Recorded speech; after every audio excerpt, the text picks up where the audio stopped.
Assalamualaikum warahmatullahi wabarakatuh. Selamat pagi semuanya, seluruh siswa-siswi Ibu SMP Negeri 2 Penajam Pasir Utara, khususnya kelas 8C, D, dan E. Hari ini kita akan belajar menggambar komik memasuki bab ke-10 pada semester 2.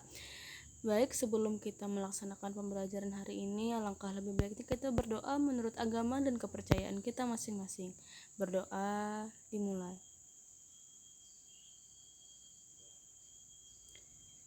Selesai.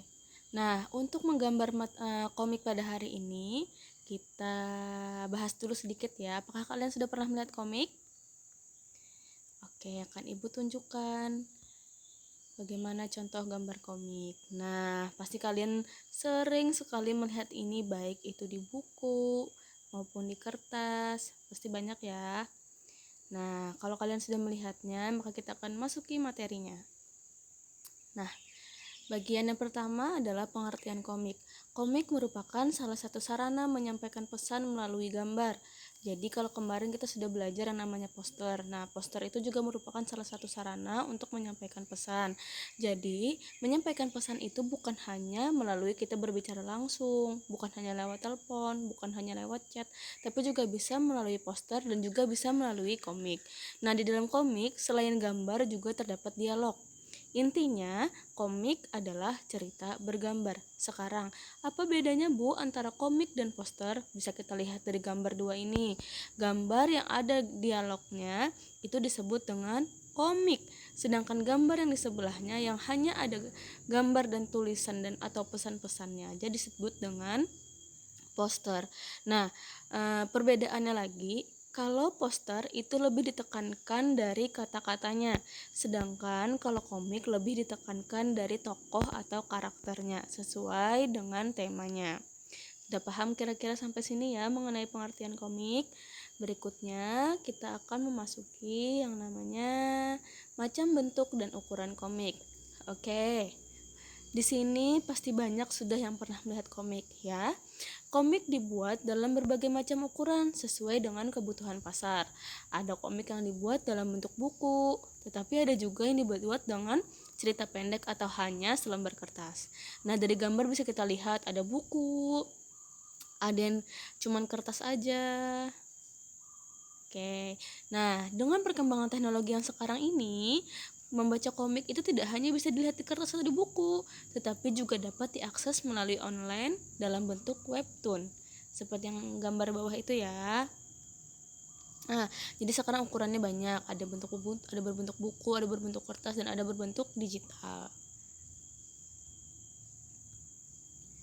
Berikutnya ciri-ciri komik. Yang pertama itu bergambar. Jadi komik itu harus bergambar ya, sesuai dengan tokohnya. Memiliki alur cerita atau dialog. Nah, kalau tidak ada cerita dan dialognya, maka itu bisa disebut dengan poster, bukan lagi komik. Dan yang ketiga, terdapat tokoh yang memiliki berbagai karakter, seperti yang sudah Ibu jelaskan tadi. Yang keempat, memunculkan warna yang mencolok, gunanya untuk menarik perhatian mata yang membacanya atau yang melihat. Berikutnya, fungsi komik. Yang pertama, komik memiliki fungsi menyampaikan pesan secara singkat dengan menggunakan dialog dan gambar. Yang kedua, dalam menggambar komik terdapat kesatuan yang utuh antara gambar yang ditampilkan dengan kalimat yang ditulis atau sinkron. Jadi antara tokohnya dengan kalimat yang disampaikan itu harus sinkron. Misalnya, seorang Pak Ustadz tokohnya, masa ngomong yang jorok-jorok itu kan tidak mungkin. Jadi sesuaikan kalimatnya dengan tokohnya. Harus sinkron. Dan yang ketiga, komik hendaknya ditulis secara sesingkat mungkin, tetapi memiliki pesan yang kuat dan jelas. Nah, syarat menggambar komik. Yang pertama, menentukan topik dan tujuan. Penentuan tema berdasarkan pesan yang ingin disampaikan. Misalnya, tema tentang kejujuran, tentang persahabatan, tentang lingkungan, dan alam semesta. Yang kedua, membuat kalimat singkat dan mudah diingat. Memilih kata yang singkat disertai gambar pendukung sehingga pembaca mudah mengerti dan berkesan saat dilihat. Dan yang ketiga, menggunakan gambar. Proporsi penggunaan gambar dengan kalimat atau kata disesuaikan dengan kebutuhan cerita yang akan disampaikan. Penggunaan gambar dan kata yang dapat juga dilakukan dengan memperhatikan tokoh dan karakter yang ingin dibuat serta menggunakan warna-warna yang mencolok sehingga mengundang perhatian pembacanya. Dan yang keempat, menggunakan media yang tepat. Penggunaan media dalam menggambar komik disesuaikan dengan media yang digunakan. Jika komik tersebut berupa buku, maka dapat merupakan satu kesatuan cerita yang utuh, tetapi dapat pula merupakan cerita pendek. Jika komik hanya merupakan cerita pendek, dapat menggunakan selembar kertas saja. Nah, jika komik berbentuk digital, maka dapat menggunakan media komputer untuk membuatnya. Oke, bahan dan alat menggambar komik bisa kita lihat sama-sama ya. Di situ ada kertas gambar, ada pensil menggambar, ada pensil warna, ada penggaris, dan juga apabila komiknya berbentuk digital bisa dibuat menggunakan komputer. Oke, jika ada yang ditanyakan bisa langsung di chat ibu di grup WA atau di kolom komentar ya. Nah, mari praktek, mari berkarya. Sudah siap? Yang pertama, buatlah komik dengan media kertas selembar polos. Jadi, siapkan kertas selembar polos ya. Yang kedua, alat yang dipakai dalam menggambar komik bebas. Jadi, boleh menggunakan alat dan bahan apa aja.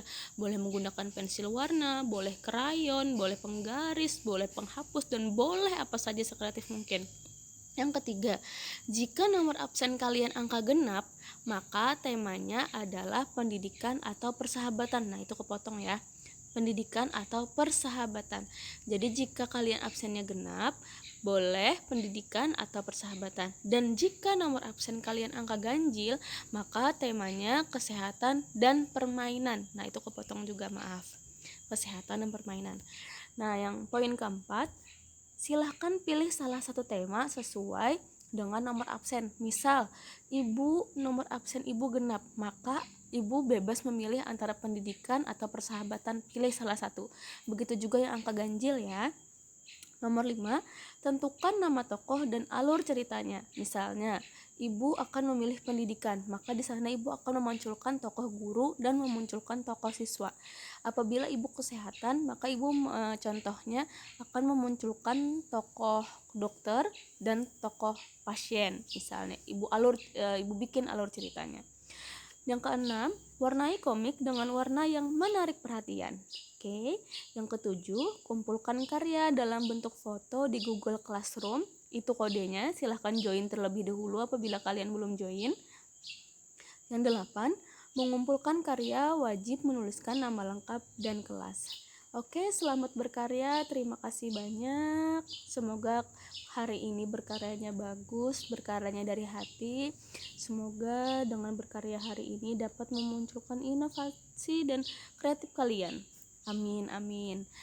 Sampai ketemu dalam pembelajaran berikutnya. Assalamualaikum warahmatullahi wabarakatuh.